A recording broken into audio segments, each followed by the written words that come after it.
like to do today is just to kind of get a game plan together.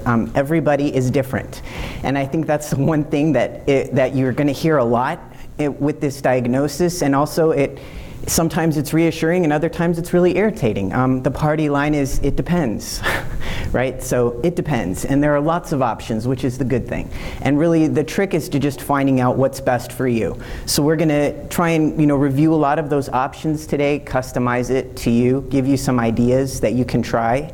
If you are one of those folks that does suffer from pruritus, which makes me feel smart, it's a fancy way of saying itchy. Some folks don't itch at all, and there's really, you may read that, does it mean my MF is worse than somebody else's? Not necessarily. Some people itch and other people don't. But if you do, we'll kind of go over some of those options. Mastering moisturizers. This is really, so many of these things are so much easier said than done. And I think a common theme that you're going to see here is a lot of it is in your hands. You'll see us once a month for treatment, on average for follow-up, but everything else is a real day-to-day, is a lot of it is in your hands. So we're going to go through a lot of those things that you can do at home. Preventing infection, just some strategies. Some folks do have a lot of skin breakdown and it makes them prone to infections. So we'll go through some strategies for that, and then also exploring some alternative approaches. So I think managing pruritus is always top of mind, and let's kind of understand why. So cutaneous lymphoma, it often causes itching, right, ranging from mild to severe in a majority of patients. I would say probably like 65% of patients, I would say, is what I feel like I see in the field. And what it is it means that you need treatment. There is no magical solution for itching. The solution to the itching is treating the MF. So there's no silver bullet for itching except treatment. There's no magic cream usually. There's only the answer that kind of the bigger problem is what's at hand. It is important to grade your itching. It's important to say it's a 2 today, it's a 10. Get an idea of how your itching is progressing, because it may be a sign of the actual continuum of your actual disease. And what makes it better, what makes it worse? Figuring out those triggers, like stress, can be a huge trigger. Folks, their skin will flare when they undergo a lot of stress. Job issues, marital issues, the heat, figuring out what bothers you and knowing how to manage that really will empower you as far as your day-to-day care as well. And I like to put this up here because, I don't know, there's something about coming into the clinic I feel like makes people want to scratch even more. I think maybe it's just that stressful reminder that you're in clinic getting treated for something that causes you to have anxiety. But we're always going to say stop scratching that. But really the bottom line is well, how do we work together to achieve that outcome? So some things you can do to tackle that itch that you really shouldn't scratch. Lukewarm versus hot showers. Bathing is definitely one of the things that we do frequently at home, and how we do it is important, because for some folks, hot showers feel really great. And it's only great though while you're in the hot shower, and then you get out of the shower and now your skin is very dry, because you're depleting the skin of all those natural oils. So if you can tolerate it, taking a lukewarm shower will actually be a little better for your skin in the long run. And then also moisturizing, and more moisturizing. It's so important. I've tried to do this myself just to know what my patients go through. And boy, putting on lotion 1 time a day, it's a commitment, right? And for a lot of patients, you're going to need to do it more than once a day, but at least once a day. And you're really just setting your skin up for success in the long run. You're contributing that one variable that it really needs. It needs moisture. You think of aging. We moisturize our skin to keep it supple and healthy and to prevent it from wrinkling. Well, when we have skin that has other disturbances as well, moisture is so important in setting up a healthy foundation. When you get out of the shower or the bathtub, while your skin is just a little bit moist, that's really the best time to moisturize. It really sucks it up really well. And you're not as tacky afterwards typically, because your skin's really quenching it at that point. Fragrance-free products are also really helpful, and now fortunately we live in a day and age where everyone's allergic to everything. So there's a lot of good choices out there, right? There's fragrance-free detergents, fragrance-free fabric softeners, so those things are really good. As far as shampoos and conditioners, there's all sorts of anti-irritant products out there that I really highly recommend, because they, you look at all the layers, you're like, ooh, I like hot showers, and I like things that are really, flowery smelling, and you put all these variables together, and then they cascade into making these problems worse. Cold compresses. I'm a big fan of this, but it's really kind of a localized thing. Some folks will just have a localized itch, and maybe it's driving them mad. So a cold compress for no more than 20 minutes may be enough to kind of calm that down. So that's something to think of, but no more than 20 minutes. And if you're going to do it, it's just got to be an intermittent. You're going to want to let your skin return to normal temperature before trying again, because you don't want to cause any tissue damage. So it's short-term little solution there for you. Humidifiers are great as well. Just humidifying the air if you are someone that's prone to dryness like myself. Having a humidifier is great. The one caveat I would throw out there is that humidifiers are breeding grounds for bacteria. And so if you do have one, and maybe you're one of those folks that might have a weakened immune system on top of all of this, this is going to be something that you're going to want to empty the water out daily. Let it air dry. You don't want standing water marinating overnight and letting things grow. Cleaning it with like a bleach solution regularly, so just keeping that in mind as well. As far as addressing itching from a pharmacological standpoint, there are some medications that we can prescribe to help manage it. Again, these aren't silver bullets, but they are things that can help. And if we kind of pull in a thing here, a thing there, we can kind of help make the itching a little more livable while we figure out a treatment solution for you that hopefully takes it away completely. Gabapentin is a drug that works with the nervous system. It actually helps kind of, in a sense, decrease the excitability of the nerves, so it will take away some of that itch. It doesn't work for everyone, but it works for some people, and there are various strengths to consider for that. Some folks, they find that their itching can get worse at night. I hear that a lot, and I feel like that's because the noise of the day is gone, and we're laying in bed, and all that we have there to listen to is our body. And boy, it just sometimes speaks really loud. So the nice thing about this is not only will it help with the itching, but it also has a mild sedative effect as well. So it may help you fall asleep and forget about that. The nice thing about it too is that it does come in different strengths. So if you have chronic itching, you can maybe take a lower dose during the day. If that, some people, they don't notice it at all. So they can take a lower strength during the day, and then maybe they take a little bit more at night to help them sleep. So that can be very helpful. Amend is another medication. I almost hesitated to put it up here because it's very impossible to get covered by insurance. It's a rare thing, but it is on our website, and so I wanted to at least address it. It was used for nausea, but we also found that it actually blocks a portion of that itching pathway. I know you've seen, I didn't want to throw up another pathway. We've had enough of those. But it works on a pathway, there's another one, that involves substance P, which contributes to itching. So it can help, and it's worth exploring as a kind of a last resort. I mean, we can always try to get it covered. Doxepin is an antihistamine. I know that this comes up a lot, like someone asked, can I use Benadryl? You can try, but antihistamines, aside from doxepin, don't historically work very well with the itching in mycosis fungoides. And why?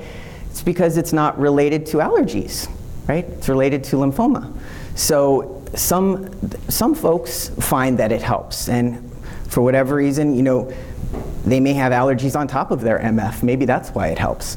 But doxepin is the one that I like to call out because, again, it has a slight sedative effect to it, just like Benadryl does, and it seems to work better. If we have to pick one to say, okay, we'll try it, doxepin seems to work really well. And again, at night when you need a little help falling asleep.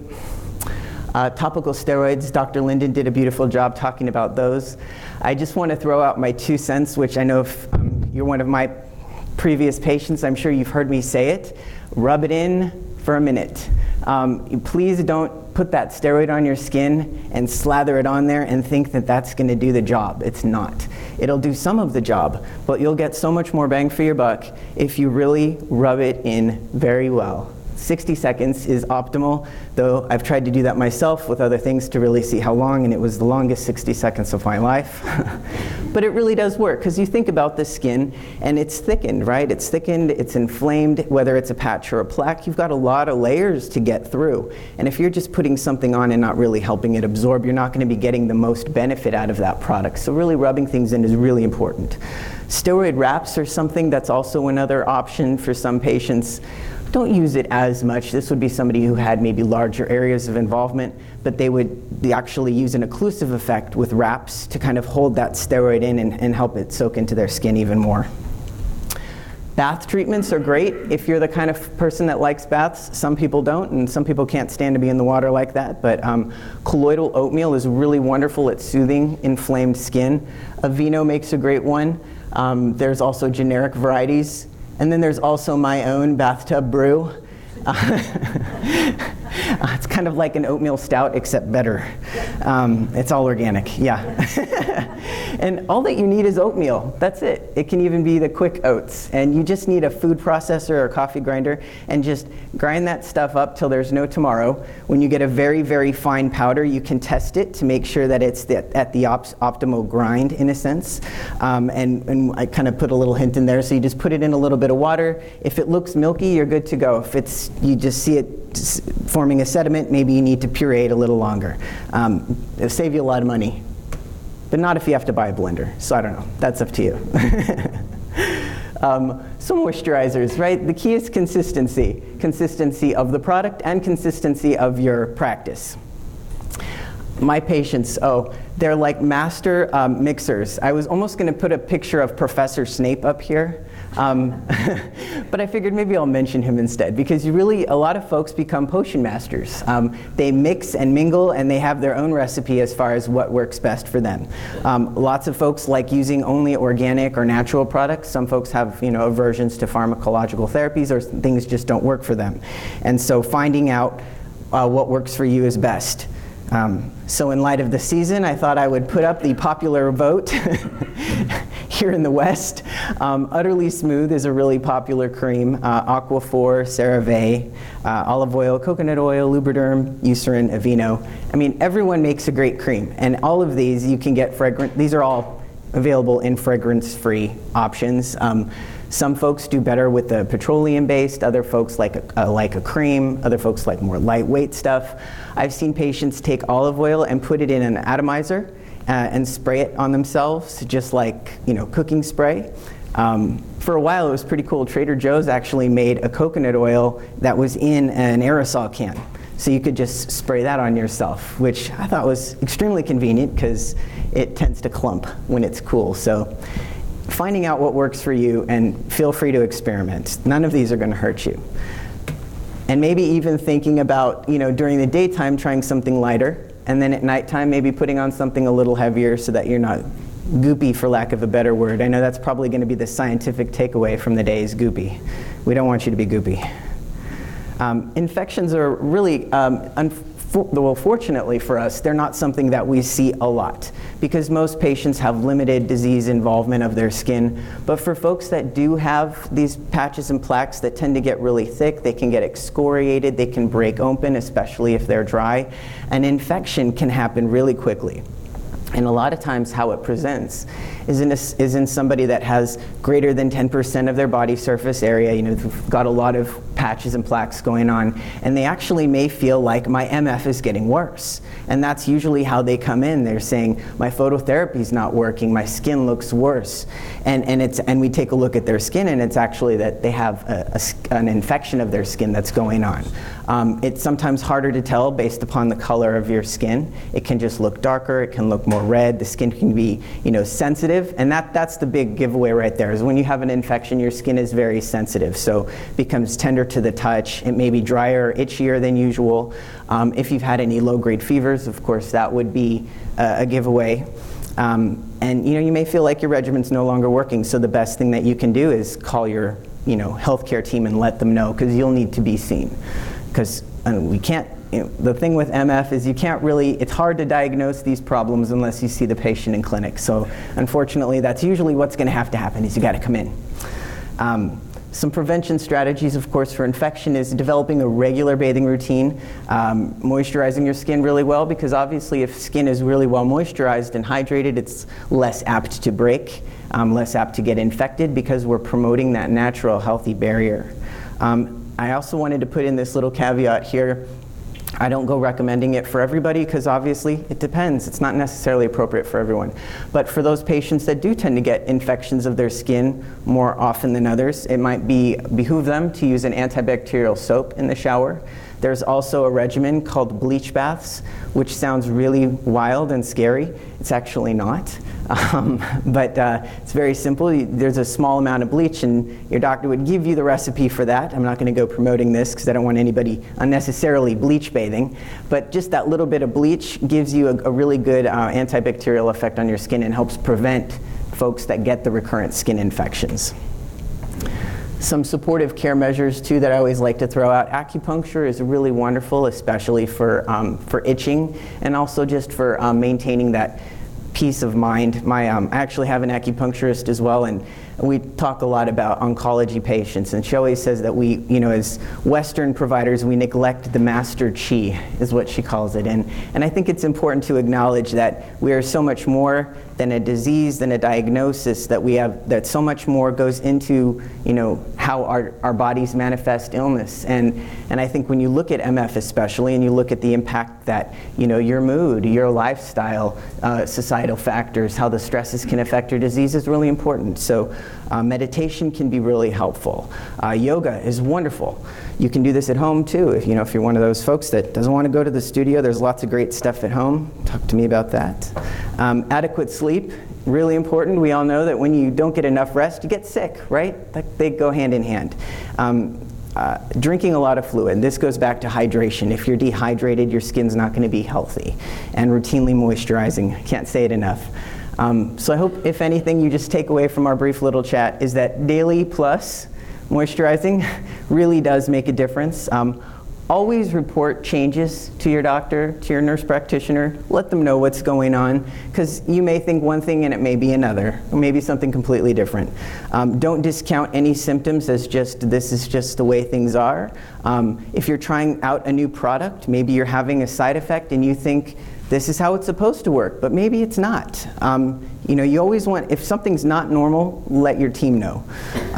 There's no one right way to do things, and especially with mycosis fungoides, everyone has their own right way, and it's important for you to feel empowered to find your right way. There's no one way to do this. Holistic approaches are very important, so I really do encourage you, if you're open to these things, to find a provider that's also supportive of that, who can really help link you up with people that can support that aspect of it as well. And you're your best advocate, so don't be afraid to stand up and ask questions and take the kind of control that you need to do to manage your disease. So that's what I have. Any questions? No?